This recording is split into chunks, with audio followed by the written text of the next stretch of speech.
Assalamualaikum warahmatullahi wabarakatuh. Selamat datang di presentasi video saya. Perkenalkan, nama saya M. Lutfi Agung Wibowo dengan NIM 0101 1382328154 dari Program Studi S1 Manajemen Fakultas Ekonomi Universitas Sriwijaya. Dalam video ini, saya akan mempresentasikan laporan proyek mata kuliah Manajemen Keuangan Internasional yang diampu oleh Ibu Isni Andriana, SE MPhil PhD. Tema dan judul laporan saya adalah Resiko Pembiayaan Proyek Infrastruktur Internasional, Studi Kasus Hutang Kereta Cepat WUS terhadap Eksposur Valuta Asing BUMN. Video ini akan berlangsung selama 10 menit, mencakup 4 bagian yaitu fenomena aktual, teori, analisis data, serta kesimpulan dan rekomendasi. Mari kita mulai. Bayangkan sebuah kereta yang melaju 350 km per jam menghubungkan Jakarta dan Bandung dalam waktu 38 menit. Itulah WUS, kereta cepat Jakarta-Bandung, kereta tercepat pertama di Asia Tenggara. Sejak beroperasi secara komersil pada Oktober 2023, WUS telah melayani lebih dari 12 juta penumpang hingga Oktober 2025. Itu adalah angka yang luar biasa. Tetapi di balik catatan operasional yang membanggakan itu, ada satu pertanyaan besar yang belum terjawab. Siapa yang menanggung resiko keuangannya?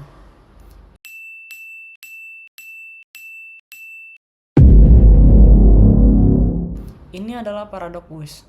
Secara operasional, proyek ini semakin berhasil. Namun, secara finansial, proyek ini menghadapi tekanan dari struktur pembiayaan yang sangat bergantung pada pinjaman luar negeri. Faktanya, 75% dari total nilai proyek yang mencapai 7,9 miliar USD dibiayai melalui pinjaman China Development Bank dalam denominasi Yuan Tiongkok dan USD. Sementara, seluruh pendapatan tiket WUS diterima dalam rupiah. Lebih jauh lagi, setelah terjadi pembengkakan biaya atau cost overrun, pemerintah Indonesia menetapkan PT Kereta Api Indonesia atau PT KAI sebagai pimpinan konsorsium dan memberikan penjaminan pemerintah atas kewajiban finansial PT KAI. Artinya, resiko yang semula hanya ada di level perusahaan proyek kini mengalir ke neraca BUMN dan berpotensi menjadi beban fiskal negara. Dari fenomena inilah, 3 pertanyaan utama kajian ini lahir. Pertama, bagaimana struktur pembiayaan WUS menciptakan eksposur valuta asing bagi PT KAI? Kedua, melalui saluran apa depresiasi rupiah memperbesar tekanan keuangan proyek dan risiko fiskal pemerintah? Ketiga, strategi mitigasi apa yang paling relevan untuk mengurangi risiko valuta asing tanpa mengganggu keberlanjutan proyek? Nah, untuk memahami mengapa fenomena ini terjadi dan mengapa ini penting, kita perlu melihatnya melalui lensa teori manajemen keuangan internasional. Ada 3 konsep utama yang sangat relevan dengan kasus WUS. Konsep pertama adalah foreign exchange risk atau risiko valuta asing, dan yang lebih spesifik lagi, currency mismatch. Currency mismatch terjadi ketika pendapatan suatu entitas berdenominasi dalam satu mata uang, tetapi kewajiban pembayarannya dalam mata uang yang berbeda. Dalam kasus WUS, pendapatan tiket diterima dalam rupiah, namun cicilan utang harus dibayar dalam Yuan Tiongkok atau USD.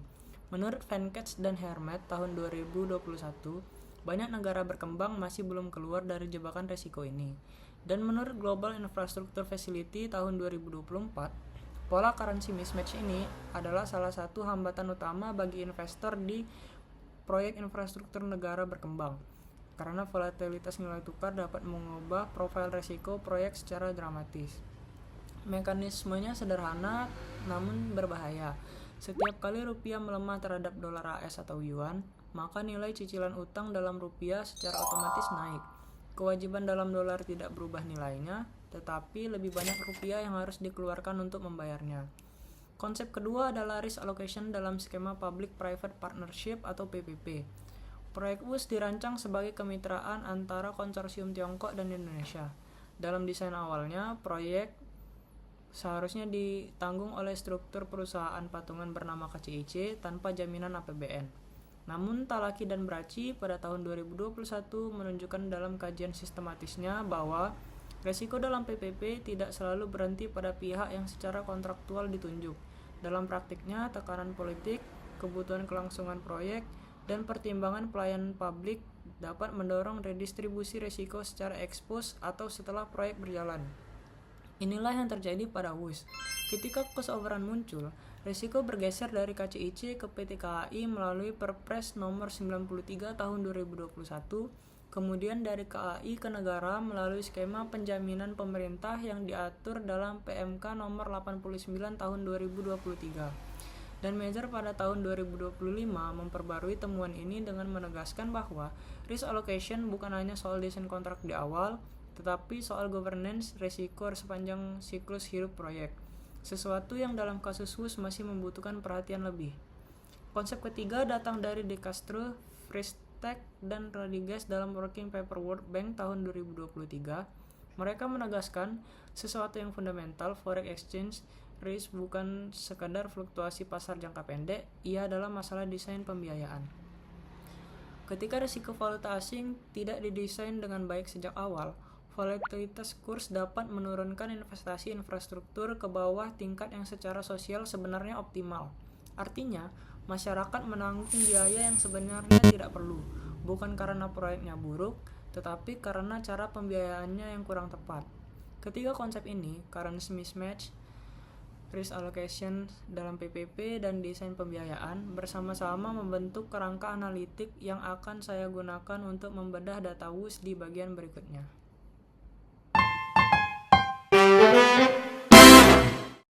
Mari kita mulai analisis dari akar persoalannya, struktur pembiayaan.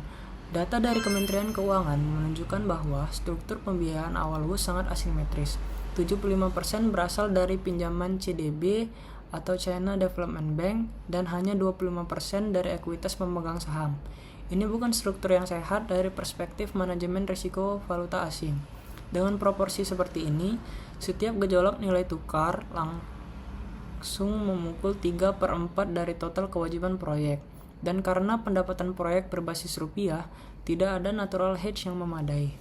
Sekarang, lihat grafik pergerakan kurs USD terhadap rupiah dari tahun 2020 hingga 2024.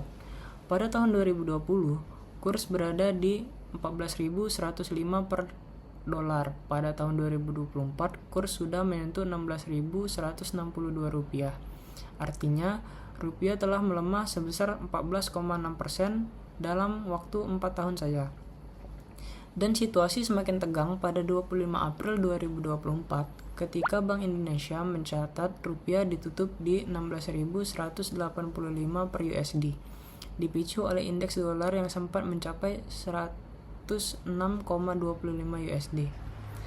Untuk memahami dampak konkretnya, lihat tabel ilustrasi ini. Anggap saja ada kewajiban sebesar 100 juta dolar pada kurs 14.105 rupiah. Nilai itu setara dengan 1,41 triliun. Tapi pada kurs 16.162, kewajiban yang sama nilainya menjadi 1,62 triliun. Selisihnya 205 miliar hanya karena perubahan kurs. Bayangkan skala ini dikalikan dengan total pinjaman WUS yang mencapai puluhan kali lipat angka ilustrasi tadi. Inilah inti dari risiko valuta asing dalam kasus ini. Beralih ke sisi yang lebih positif, pertumbuhan penumpang WUS sangat meyakinkan. Dari hanya 718.000 penumpang pada Desember 2023, WUS melonjak ke 4,2 juta pada Juli 2024, lalu 7,1 juta di akhir 2024, menembus 10 juta pada Juni 2025, dan lebih dari 12 juta penumpang per Oktober 2025. Ini adalah traksi permintaan yang nyata dan menggembirakan. Namun, dan ini sangat penting untuk dipahami, pertumbuhan penumpang tidak otomatis menghapus currency mismatch. Pendapatan tiket yang meningkat memperbaiki arus kas operasional, tetapi tidak mengubah denominasi kewajiban utang. Karena kereta boleh semakin penuh, tetapi cicilan tetap harus dibayar dalam yuan dan USD. Bagaimana dengan kondisi PT KAI sebagai BUMN penyangga utama? Data Pevindo menunjukkan dua cerita yang berlawanan sekaligus. Di satu sisi, kinerja operasional KAI membaik pesat. Pendapatan naik dari 22,97 triliun di 2022 menjadi 35,93 triliun di 2024. EBITDA melonjak dari 4,85 triliun ke ke 9,97 triliun. Rasio utang terhadap EBITDA membaik dari 6,1 kali menjadi 4,4 kali. Tetapi di sisi lain, utang disesuaikan KAI melonjak drastis dari 31 triliun di 2023 menjadi 43,9 triliun di 2024. Dan ada catatan kritis dari Pevindo, FX loss atau kerugian valuta asing tidak dimasukkan dalam perhitungan perlindungan bunga standar. Artinya, kesehatan keuangan KAI yang terlihat di permukaan belum mencerminkan seluruh kerentanan terhadap gejolak kurs. Dari seluruh analisis data ini, muncul 3 temuan utama yang saling terhubung. 1. Struktur pembiayaan 75% berbasis pinjaman asing menanamkan foreign exchange risk sejak hari pertama proyek dirancang. 2. Setelah cost overrun, resiko tidak tertahan di level proyek saja, melainkan bertransmisi ke neraca PT KAI dan kemudian ke negara melalui skema penjaminan. 3.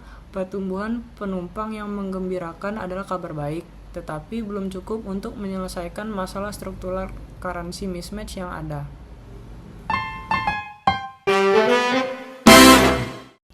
Dari seluruh analisis yang telah saya paparkan, kesimpulan utama laporan ini adalah risiko utama pembiayaan proyek WUS bersumber pada struktural currency mismatch yang didesain sejak awal. Proyek ini melayani pasar domestik dan menghasilkan arus kas dalam rupiah, tetapi struktur pembiayaannya sangat terekspos pada hard currency. Ketika kurs bergejolak dan data menunjukkan bahwa rupiah memang telah melemah 14,6% dalam 4 tahun, beban kewajiban dalam rupiah membengkak secara otomatis.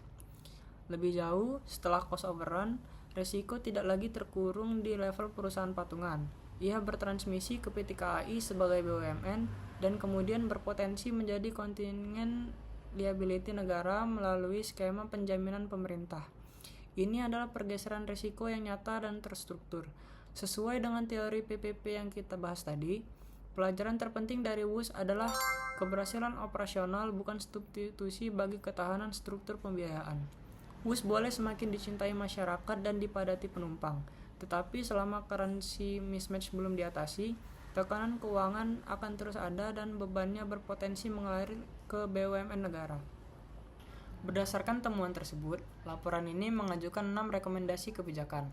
Pertama, restrukturisasi utang dengan prinsip currency matching. Negosiasi ulang dengan China Development Bank untuk mengurangi porsi hard currency debt dan mengeksplorasi opsi refinancing ke instrumen rupiah. Kedua, wajibkan stress test terintegrasi antara KCIC, PT KAI, Kementerian BUMN, dan Kementerian Keuangan dengan skenario depresiasi rupiah dan kenaikan suku bunga yang realistis. Ketiga, perkuat transparansi kewajiban kontingensi. Pemerintah perlu mempublikasikan ringkasan tahunan yang mencantumkan nilai kewajiban yang dijamin, komposisi mata uang, dan jadwal jatuh temponya. Keempat, diversifikasi pendapatan non-tiket. Percepat monetisasi kawasan stasiun, pengembangan TOD, retail, dan iklan agar basis pendapatan proyek lebih kuat dan tidak hanya bergantung pada tarif penumpang. Kelima, jadikan WUS sebagai pelajaran kelembagaan. Proyek infrastruktur internasional berikutnya harus mensyaratkan batas maksimum utang valuta asing dan porsi minimum pembiayaan lokal sejak tahap desain. Keenam, perdalam pasar pembiayaan lokal. Perluas instrumen obligasi infrastruktur rupiah dan tingkatkan partisipasi investor institusional domestik agar BUMN tidak terlalu bergantung pada hard currency. Proyek WUS bukan sekedar cerita tentang kereta cepat. Ia adalah pelajaran nyata tentang bagaimana sebuah bangsa mengelola risiko pembiayaan internasional, tentang apa yang terjadi ketika proyek strategis tidak dilengkapi dengan manajemen risiko valuta asing yang memadai. Semoga laporan dan presentasi ini memberikan kontribusi yang berarti bagi pemahaman kita bersama tentang manajemen keuangan internasional, khususnya dalam konteks pembangunan infrastruktur internasional. Saya, M. Lutfi Agung Wibowo dengan NIM 0101 13 8232 8154. Terima kasih telah menyaksikan presentasi ini. Wassalamualaikum warahmatullahi wabarakatuh.